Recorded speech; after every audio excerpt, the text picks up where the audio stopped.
Okay, so Etelle, we've already heard a little bit about you, and I want to say welcome to our program. Thank you Oh, so much for coming on. I'm so thrilled to be on your show. It's wonderful to chat with you, Claudia. I love your show.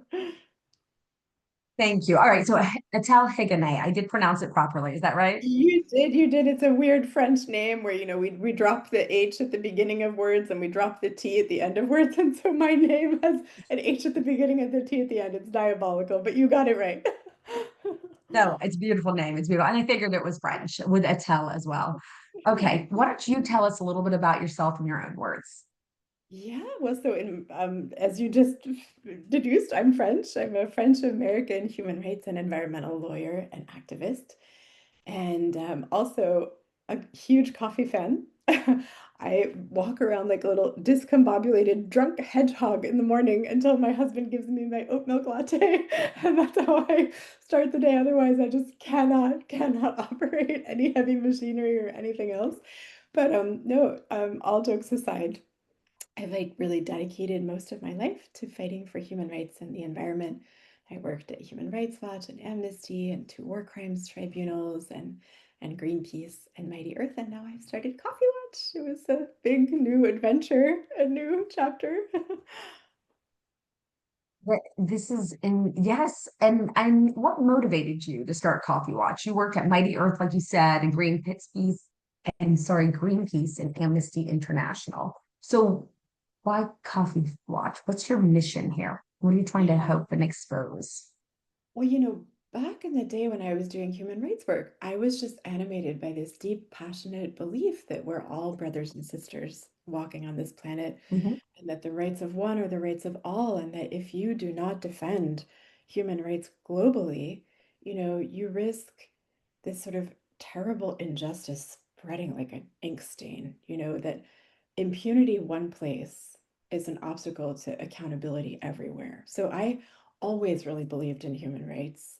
From the earliest time I can remember, that I had this like come to Jesus moment where I realized we wouldn't have any rights on a dead planet, so we kind of need to breathe and drink water in order to survive. Fair, Yeah, and fair. that's why I went up to Greenpeace and Mighty Earth. But Coffee Watch, why Coffee Watch? Because when I was at Greenpeace and Mighty Earth, I realized that of the big seven commodities that are driving deforestation in the world today, the one that gets absolutely zero attention is coffee, right? You have cattle, soy, palm oil, pulp and paper. A lot of people now work on all those things. And I have also in my life at Greenpeace and Mighty Earth dedicated a very sizable chunk of my time to fighting deforestation and abuses in those commodities. But yeah, when I was at Mighty Earth, I helped to really launch these cocoa and rubber campaigns, because those are also part of the Big Seven. And up until that point, they got almost no attention for their deforestation, but we really turned that around, I think. And still, um, then there was nobody working on coffee. And I thought, oh my God, it's one of the top seven drivers of deforestation in the whole world. Someone has got to do something about this. It was on my mind for a long time. Totally. And finally, I just decided, rip off the band-aid, do it, just do it, like Nike says. Wow. So you went to Yale Law School. Did you go Yeah, to Yale to become a human rights attorney, or what did you study and what did you do right after? How did you find your way into this? that's exactly what I wanted to do. I went to Yale Law School Wow. because I wanted to become like a war crimes prosecutor or some other kind Okay. of human rights lawyer. And indeed, I did go into war crimes courts, but that's when I realized they're extremely slow and bureaucratic. And I thought, okay, There was? Say that they're again. very slow and bureaucratic. Oh, And, yes. and I I've also heard. realized at the time that they were not just bureaucratic, but sometimes that the caliber of the judgments and the work was just really hit or miss with a wide range from top tier excellent to mediocre, frankly, and a lot of times without being victim centric or strategic. And it just kind of broke my heart. But that's when I realized, okay, you don't have to be a war crimes prosecutor to be a human rights lawyer. You can go work for a human rights organization. So that's why I was so keen and thrilled to work at Human Rights Watch and Amnesty International. Um, and, then I realized, yeah, we're just not going to be able to have any human rights of any kind on a dead planet. So we should fix that if we can. And then, yeah, that's huge. That's so how did your legal work working with war crimes, how were you able to translate that into the coffee industry or coffee reform industry as we're talking now? Yeah, well, it might seem like it's a bit of a different world from back when I was working in Iraq and Sierra Leone and Ivory Coast and documenting rape and, Oh, extrajudicial executions and torture and things like that. But actually, the crazy thing is, it's not so far away from the realities in the coffee industry because, Claudia, actually, the crazy thing is, we have slavery in the coffee industry today and human trafficking and forced labor and violence and threats and death threats to activists who are trying to mobilize to improve the situation of farmers. Like, we have sexual violence in the coffee industry and immense oh, gender inequality and impunity. It really does not have to be that way. I mean, I think my key message to anyone who hears this is I am not telling you this to make you feel bad about coffee. I love coffee, and it's great if you love coffee too. And coffee is not doomed to be a vehicle for abuses. We can make it better. You just showed a cup, and I know that because just we've chatted about this before, I know you choose your coffee very mindfully. And we mhm. can all be part of a We revolution, did. transform coffee. That's the beautiful, powerful thing. It doesn't have to be slave coffee, trafficking coffee, child labor coffee, poverty coffee, rape coffee. Why do we choose that? That's such a random thing to choose. Like, most women would not want to drink rape coffee. They want to drink gender empowerment No, coffee of if they course. only knew, right? So walk us backward. Okay. We are enjoying a cup of coffee. Please explain to us, paint us a picture of what it Yeah, looks like in the farms from farm to cup. Paint us a picture of what, not all, but on average that you are trying to fight for, one of those kinds of farms. that's right. So let's say we sit down, you and I, and we're having a delicious cup of coffee. It perks up our day, the aroma, the warmth. It's this delightful, necessary element of a good morning, right? But Right. unfortunately, inside that cup are things that we would never agree to. Like, I know you would spit your coffee out if you saw what I am about to tell you, which is that, we know that there's like around 39% probably of global coffee, give or take, that comes from Brazil. And coffee is one of the top drivers of slavery in Brazil. So if you drink Hmm. coffee, you've almost certainly drunk coffee from Brazil. And it is so bad, the slavery problem there in coffee, that you almost certainly have been drinking slavery in your coffee. So let me just walk you through what that means for a person. Please, Claudia and Etelle, we're please. sitting here, we're drinking a cup, yeah? And we find out it comes from Brazil. Oh my gosh, next thing you know, we're starting to dig into the supply chain of that cup and figure out Mhm. where exactly it came from. I'm just going to change the names because for their safety, we've protected everyone that I was working with in Brazil, and we've called them John Doe, but let's call them João, which is John in Portuguese. Okay. So João is an Afro-descendant young man who lives in something called a quilombo. Those are the communities where slaves would escape from in Brazil. These beautiful, heroic communities that were sort of bastions of resistance against slavery back in the day. So he's an Afro descendant of former slaves, actually, enslaved people in the Yeah. Quilombo, and a gato will come to his neighborhood. A gato is a A trafficker. what? A gato, it literally translates as cat. But you know what it's like? When Oh, across the Mexican border into the US, people get trafficked by coyotes, right? We call them coyotes. yes. In Brazil, these traffickers are called gatos. So a gato is like a Mm. coyote, a trafficker. So this gato will come and he'll say like, "Hey, Joao, how you doing? I've got some great jobs down in Minas Gerais. If you want, just sign here." Joao probably doesn't know how to read and write very well.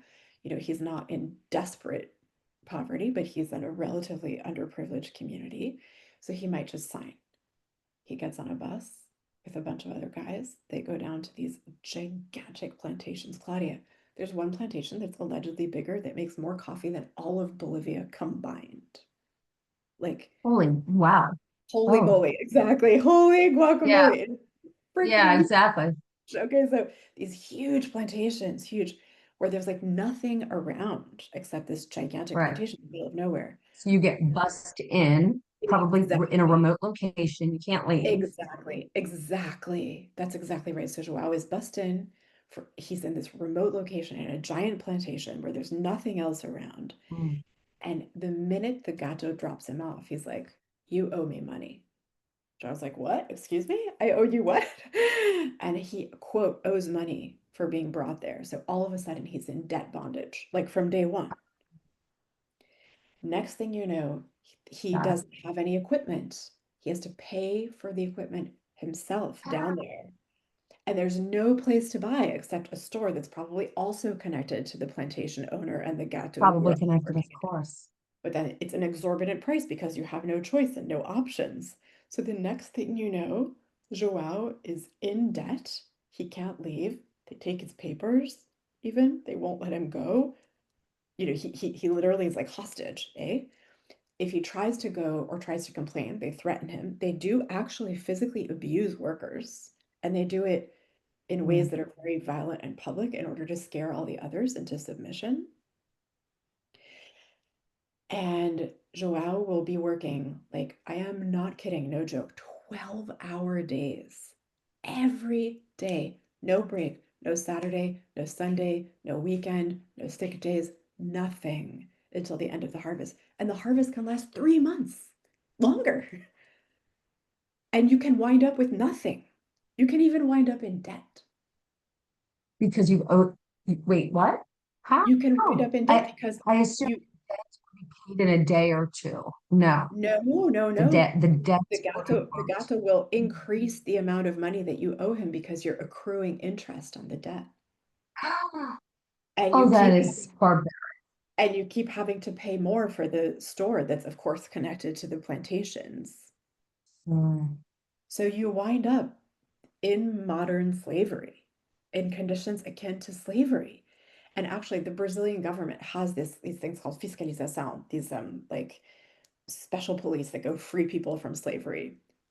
Let's Okay. call them Superman. So the day in the life of Superman, Superman gives these tips, people call. Superman actually has like 19 tips that he can't follow up on because he has no money and not enough equipment and boots on the ground and cars and whatever equip. So he like will just choose this one.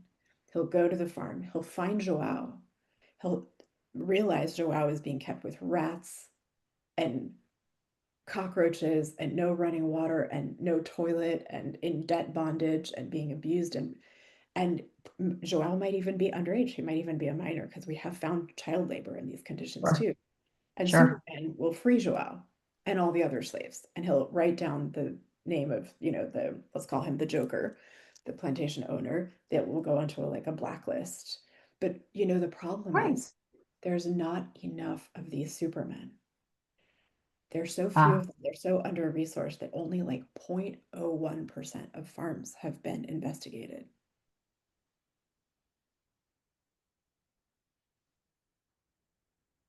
Right? And so basically, because so got it. few crimes are investigated, Superman is not Superman, actually. Superman doesn't have Right. He's doing the superpowers. best he can, perhaps. He's doing the best he can, but with very limited resources. And so Right. there's not enough accountability to make the industry change its business model, which is based in exploitation. Because even the guys that are not enslaved are still being wildly exploited. Claudia, I will just tell you something crazy. Most coffee farmers, Mm. less than $3 a day. And they're working 12-hour days 12-hour during the days. harvest, Oh or my God. even 8 hours, or whoever, 2 hours. Let's No, be no, real. no. We've interviewed people who have been working 18, 23-hour days. For $3. Oh my God. It's And how much did you insane. just pay for your Starbucks? And I'm not going to even say Starbucks. I'm not supposed to say that, but how much did people pay for their one singular cup of coffee, their latte? Like the amount of money that goes from your latte that you buy in a cafe to the farmer, it's literally like less than 3% in some cases. In many Let's cases, it's unpack less than that. 4%. So the Let's farmer's getting unpack that a little almost bit. nothing. And then of course they have to pay their laborers Exactly. these slave wages. Okay, let's unpack the coffee. Are you equipped to talk to me about the cost of coffee and where the profits go? Do you have that Yes. knowledge? All right, can we like Yes. unpack that a little bit? That's right. Okay, so basically, a huge amount of the value in coffee goes to retailers and roasters. And And roasters, okay, which are sometimes separate from the yeah, retailers. yeah. So essentially, the coffee farmers get so little. Um, why don't I just actually go through the literal numbers? Um, Please hang on one second. take your time. This is important. This is very important to understand where all the profits are going and why they're not more evenly distributed along the supply chain. Here we go. Um, if your cup of coffee in New York, for example, costs $3.12, farmers will get about 4 cents of that. Okay, So it's just okay, worth that's breaking crazy. down. Where does it go, right? Because that makes no sense to people. Like intuitively, you're drinking a cup of And coffee. yes, that percentage. Yeah. So 60% goes to like rent and staff and the costs of the shops and goes to the shop owners, basically, right? Okay, So the owners, whether they're in a cafe or a restaurant, that's where the bulk of the profit goes. Yeah. And we'll just talk about cafes first, and we can talk about supermarkets after. okay. 0.4% of the money, so 60% goes to the cafe, 0.4% goes to the coffee farmer. 25% goes to profit and tax. 7% is for like Ooh, coffee okay. and napkins. 4% is milk.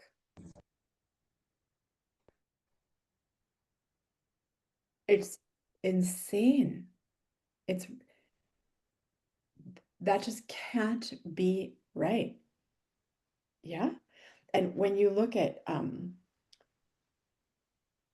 everyone along the chain is making money, right? The Of course. processor makes money, the transporter makes money, the exporter trader makes money, the roaster makes a huge amount of money.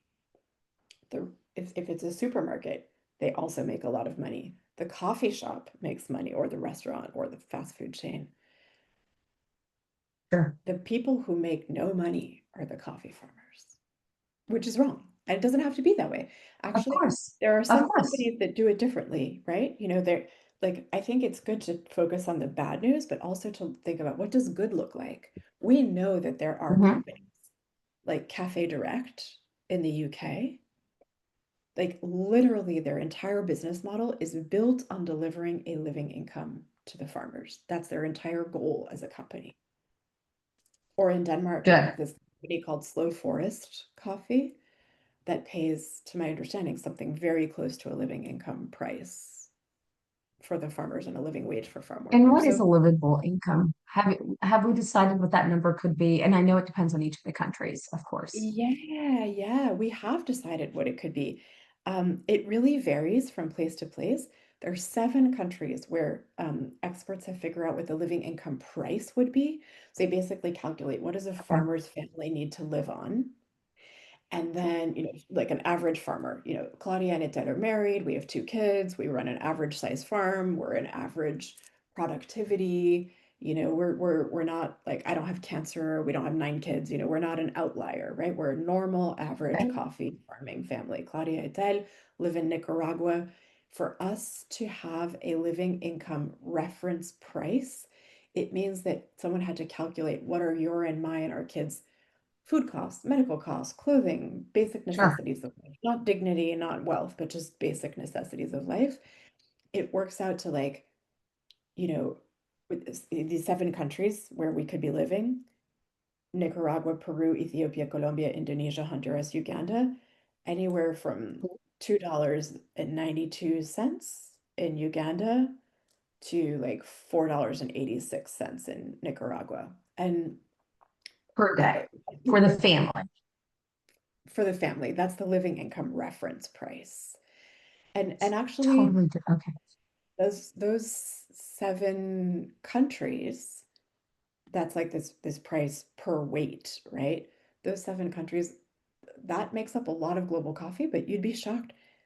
The living income reference price hasn't even been calculated for some countries that are really important, like Vietnam, right? Which is the number two Is coffee Vietnam a coffee producer. producing country?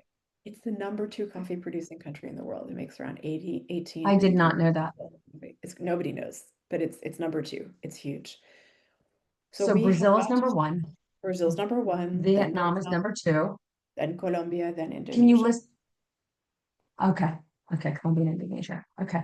So basically, we have got to figure out what is the right price for each country and Mhm. then start having companies commit to actually paying that price.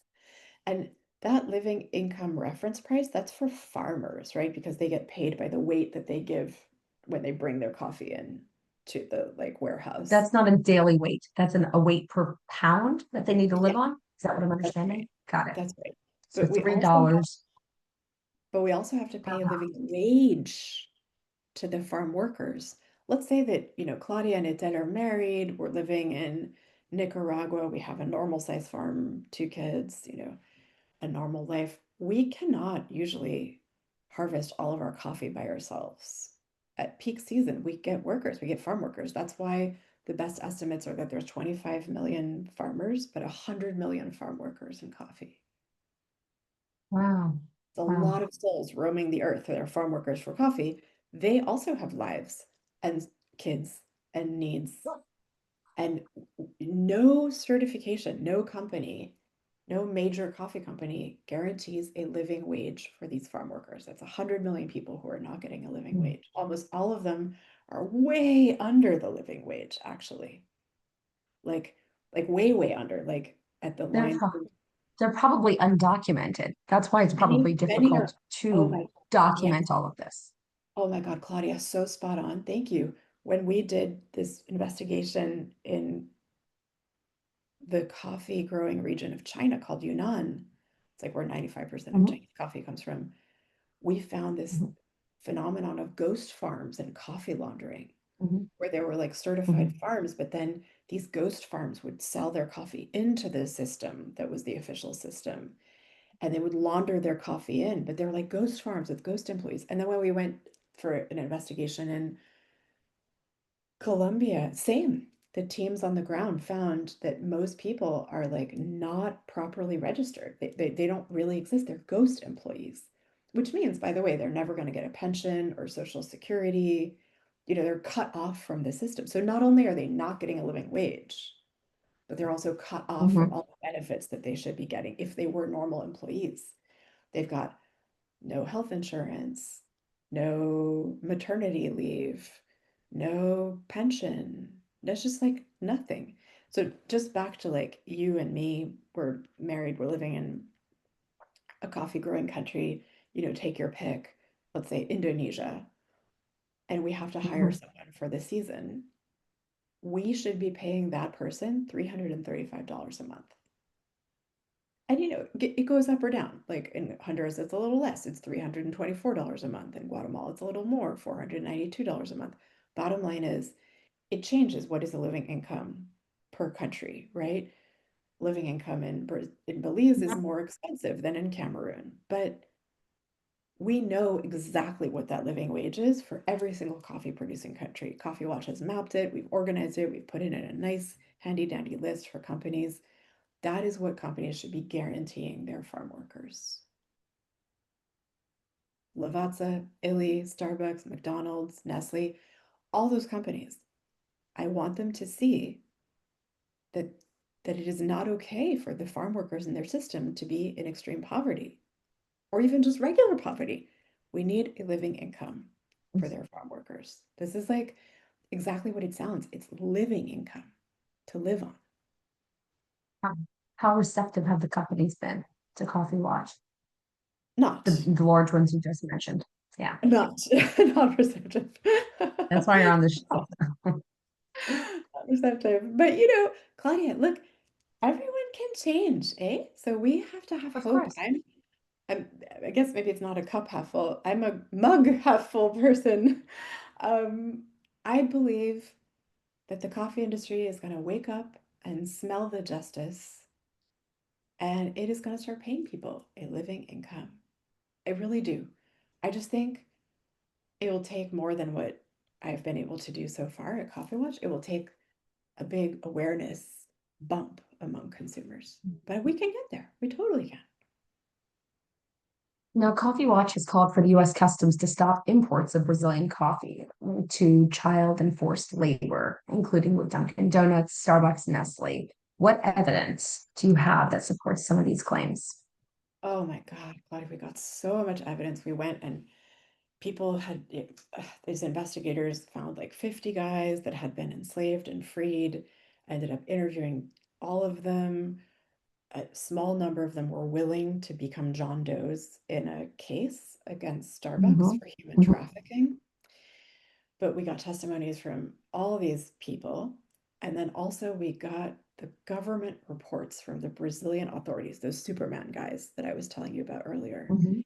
Okay. And those reports, when they had busted those slaves out of slavery, they're very detailed. So we were able to take all the testimonies and put them side by side with the government reports to corroborate each time. Link it up, bing, link it up, boom, link it up, ching. Then, Mhm, in addition to getting the testimonies of people who had been enslaved and also trafficked, actually, in many cases, and some of them were kids, and in addition to getting the government reports to back it up with a really credible source, like I can't think of a more credible source, we did this really deep supply chain research to trace the entire chain of where the coffee went from step to step to step to step to step to your cup. And then we presented all of that to US Customs, to CBP. oh, and how did the customs agency handle this? What did they do with this information? Oh, I think they're taking it very seriously. Okay, And it's still out. It's still in their hands.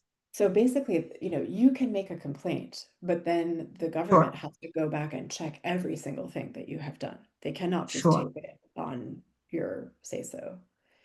So, and this is a really big problem because, we're talking about the biggest coffee producing country in the world, Brazil, with extremely widespread phenomenon of human rights abuses, including forced labor. And many farms, and some of these farms are gigantic, and there's lots of government reports from the Brazilian authorities about busting slaves out. And so it took us a lot of work to do this. And it's also going to take Yeah. them a lot of time and effort, I think, to go through it all and reconstruct it themselves in a way that they deem to be perfect and credible. And so, but I have every confidence that they're going to handle this. And I think we will result in a withhold release order. It's something called a WRO, withhold release order, where literally customs What's that block, stand for? they literally block stuff that's got slavery in it from coming into the Wow. US. And they've done it before. They've done Got it. it for Wow. everything from palm oil to cotton to rubber, things that have slavery in them. Like if there's a really credible case and customs corroborates and finds that it was actually all true, what was alleged, they block that stuff. It is against the law. to bring Good for things you. into the US that have slavery Of embedded course. in them. And customs will say like, no, no, they will say no. Good, Yeah, good, good. good. That's why I And have so hope. That's why I is have hope, are you the know? companies, are Dunkin', Lavazza, Starbucks, all the large companies and the large roasters, are they taking these reports seriously? Or not until the courts have ruled? I They don't know. must be a little shaken. I don't know if they're taking it seriously because they don't talk to me. Sure. You know, Yeah. they don't call me, they They don't must have write. their own internal investigation team. I'm sure that they have people internally who check this kind of Hmm. stuff. Hmm. Whether they're actually checking Hmm. it or not is your guess is as good as mine. That's a great Hmm. question that I ask myself a lot. But in my Hmm. happier, more hopeful moments, I believe that no one can sit and read all these reports and say to themselves, la la la la la la, la, see no evil, hear no evil. It is all fine, fine, fine, fine, fine, fine. I'm pretty sure that normal, nice people who work in coffee companies just didn't know maybe how bad Yeah. were. But now, we've done a report on abuses in China, an important report with partners on abuses in Mexico, a report with partners on abuses in Colombia. We did this work in Brazil on slavery and trafficking with partners. It is now obvious to anyone who didn't really get it before that there are very widespread problems of poverty and slavery. And the reason why we have millions of kids is because of the poverty. Like if Claudia and Etelle are married, living in Nicaragua doing coffee, we do not want our kids, Jose and Maria, to be farming like 3 months and out of school. No, like Sure. you want them to go, I want them Sure. to school, we want them in school. We want them to have a better Yeah. life. Go We become want them lawyers, doctors, engineers.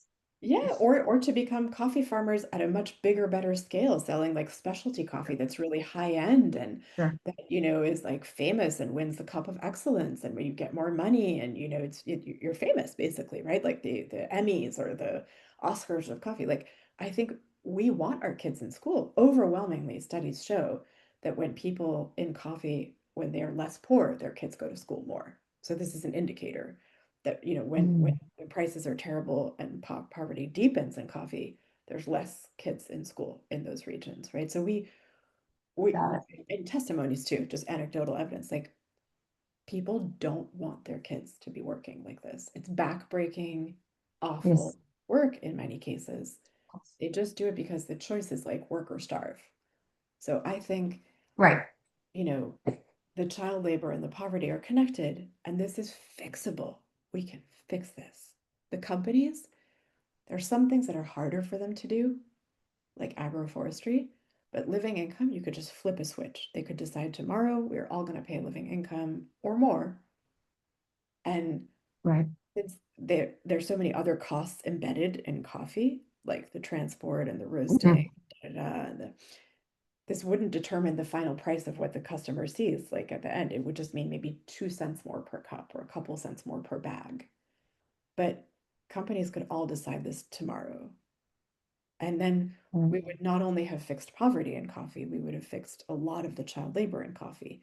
This is a problem where the companies can flip the switch. Well put. Well put, Patel. Seriously. What can we do? What can consumers do starting today, starting tomorrow? What should we be on the lookout for? And what can we actually do to help? I have fantastic news. Some of this all seems a little grim, maybe, about the terrible No, things that we didn't know were in our no. coffee, but turns out are really Well, bad environmental kinda. social problems. But we can choose better. We have this immense, gorgeous power. Claudia, if your listeners are feeling sad up to now, my message is to them no, don't feel sad. Feel glad about your gorgeous power. Unless you're living in like North Korea, and I probably think nobody listening to your show is living in North Korea, unless you're living in a To my ruthless knowledge, the demographics do not show it. unless you're living in a ruthless closed dictatorship, you have the ability to change the coffee that you buy. Like you don't have to be perfect all the time, But at a minimum, figure out how much coffee you consume every month and then order some good, ethical, sustainable coffee. You just have to do that research one time. It'll take you 1 hour. Then for the rest of your life, you can just order those two, three, four, five companies that you decided reflect your values. Direct trade, women's empowerment, no slaves, no kids, living income, no deforestation, beautiful regenerative agroforestry, organic. You can choose that, right? And you can also gift Those that. are the terms that I'm going to get from you, Yeah. Etelle, and put them on our social media so people Oh know what to yeah. look for on their bags or on the websites. You've 100%. mentioned them before, but I think we need to see them over and over again for it to just be buried in our brains. That's right. And Claudia, it doesn't have to be everything perfect, right? Like a B plus is Yeah. so much better than an F minus, right? So if you live in a place where it's easily accessible for you to buy a bunch of different, more ethical coffees, great. If there's only one, the weird thing is it changes a lot country to country. In the US, it's pretty easy to buy Equal Exchange. In the UK, it's pretty easy to buy Cafe Direct. In Denmark, it's pretty easy Mhm. to buy Slow Forest coffee. The good, really more ethical coffee companies, it varies from place to place. Like outside of America, it's harder to buy Smithsonian bird friendly certified coffee. So, depending on where your listeners are, they have to do like 1 hour of quick Googling to check out how can they find coffee that's like available where they are, that's ethical and sustainable. Mhm. Once you've done that, you can just keep ordering it. You basically you drink a pack a month. Okay, that's a pack a month, or Yeah. capsules. You can I get track it. compostable capsules. They don't have to be plastic, horrible capsules that wind up in our landfills and oceans and kill turtles and whales. They can be Right. beautiful compostable capsules. Whatever it is that your coffee is, instant or whatever, you can find the most ethical version of it. But then also for birthdays and Christmases and other kinds of big events, Eid Hanukkah, whatever it is, you know, you can bring delightful, ethical coffee to your friends and family. It's a good stocking stuffer at Great idea. Christmas. It's a good house present when you're visiting someone for a brunch. Somebody invites you over for a lovely brunch, your friends are all getting Sure. together. If your friends like coffee, give that to them and then explain to them in a card, like, I love you and I think you're going to love this too because this coffee embodies love for people and planet and it tastes great. I think when you raise awareness around you, you start radiating beauty. And you can do it also with your workplace, your university, wherever whatever institutions you're in. Are you in a gym that has coffee? Does your like when I go to get my hair done, probably I should do it more often, but I managed to go maybe twice a year since my baby was born. They always offer me a Congratulations, by coffee. the way. Yeah, babies take over. They always offer me a coffee. And we had this fantastic chat with the lady who does my hair, and now they've changed their coffee in that hair salon. Oh, You know, God. my husband's entire office now has this super ethical coffee that's like the most ethical coffee you could ever imagine. Like, you can become a change agent in your community.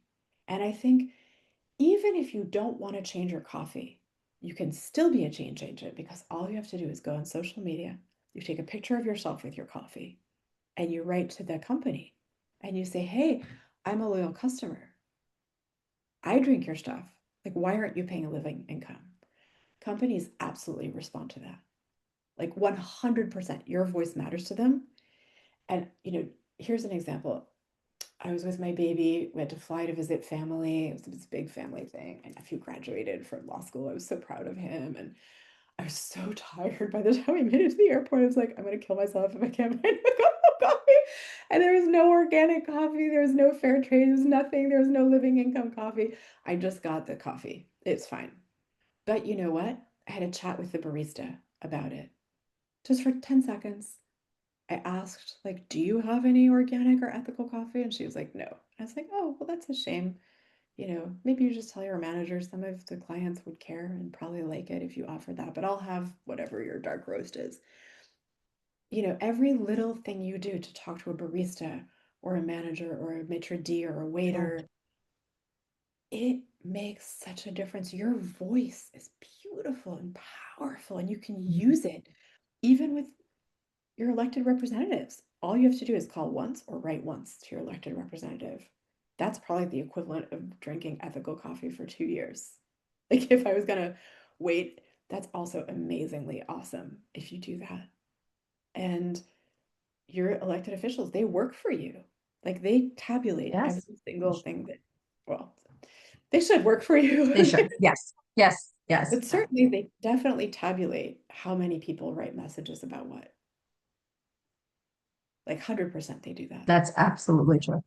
If I you know. sit, I used to work as an aide. yeah. So if you sit down with like 10, 20 friends and you just do, on International Coffee Day, you write a postcard to your lawmaker, like boom, you just do one postcard party. And all of a sudden the lawmaker will be like, what? What is this about coffee? What? Like really, I'm totally gonna do this. it's so cool, right? A We have these postcard amazing party. delegated Yeah, that's a change. great idea. Oh my God. But like all of it, companies, when they see stuff popping up on their social media from angry consumers who want more Sure. ethical stuff, they freak Sure. out. Or on Coffee Watch, we Sure. put all the petitions that we found for sustainable ethical coffee, all of them, not done by us, but done by others. They're all in one place. You could just go there and sign every petition. Boom, boom, boom, boom, boom. It'll take you 15 minutes tops. That makes a big difference too. We are strong in numbers, right? We don't have billions like the CEOs of the coffee companies. We're not millionaires, Right. but we Right. have strength in numbers and in truth and justice. When is International Coffee Day? Do you know? International Coffee Day. I can look it up. I just thought maybe you knew it off the top of your head because a postcard party sounds fabulous. International Coffee Day is Wednesday, October 1st. What's coming up? Okay. It's We're gonna totally make coming. this show. We're gonna make this show drop right around that time. So we'll have it maybe right before. So we'll make sure that that gets out there and people throw a Awesome. postcard party. I love that. Awesome. Attell, what is your website? Tell us what's the Coffee Watch's website one more time. Coffeewatch.org. It's so simple, just coffeewatch.org. And on the website, there's this whole explainer of how can you buy more responsible coffee, all the petitions that you can sign. If you want to host screenings with friends and family about coffee solutions, like problems and solutions, we put all the little films up there so you can do screenings. We have a little button for people who want to volunteer. We have our social media if you want to follow. That way, we try to put online on our social all the most ethical companies that we find. We elevate them and lift them up to try to be the wind under their wings. And we try to put like petitions there when there's chances for people to do petitions or letter writing campaigns. We always try to put on our social good things people can do to make the world better. I think you are the I think you're the hero. You're the coffee hero out there. You're not, honestly, you're talking about this the police officer. They're doing the best jobs that they can in Brazil, but I think you are doing the same amazing job, but just you've been afforded a platform that you've earned and you're using it for a world of good, literally. Thank you. Oh my God, Thank you so very much. you are like the sweetosaurus Rex. I'm gonna cry. No, You're too kind. I wish I could hug you. That's so you're nice. so Thank sweet. you. No, I'm just honored you've spent the last hour with us talking. And Yes. I've learned so very much, and I know the listeners out there will have as well. And so thank you. Thank you so Yeah. much for all that you do and share to this world. And you're bringing it with such a positive energy. I will go upstairs and make sure that I know the coffee that I bring at home is ethically sourced. But I cannot say that when I go to if I need a coffee outside, do I stop and talk to the barista or the manager or ask a question? That's on me. There are small changes I can do right now.